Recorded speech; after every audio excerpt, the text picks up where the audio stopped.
Zumrad va qimmat multfilmidagi bolan, u kampir bitta o'zi yashaydi, Zumradga bir sandiq oltin palto shunaqa qilib beradi. U kampir bitta o'zi yashasa, buncha pulni qaydan oldin ekan degan savol bilan murojaat qildim. Qiziqchi sifatida, so'z ustozi sifatida qanaqa javob berasiz? Bu hazil savol bu. Yo, uni eridan qolib ketganda, u meros. Qolgan deb. Eri o'lganda, u eri kattaroq odam bo'lganda, o'rmonda egasi. Zumrad va qimmatda yana bitta menga yoqmaydigan tomoni bor. Xo'p.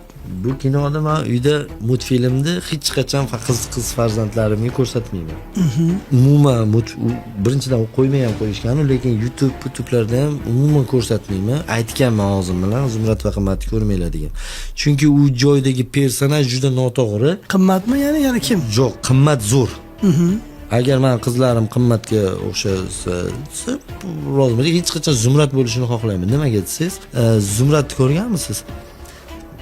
Bitiga o'sma chizib tashlasa ham, xatini buzib tashlasa ham, shipirayotgan narsa to'kib yuboradi, izdivatsiya qilib bir tiyin qilib tashlasa ham bunday qilib turaveradi. Yo'q, o'zbek qizi unaqa emas. O'zbek qizi unaqa bo'lish kerak emas. O'zbek qizi o'ziga to'q, aqli hushi joyida.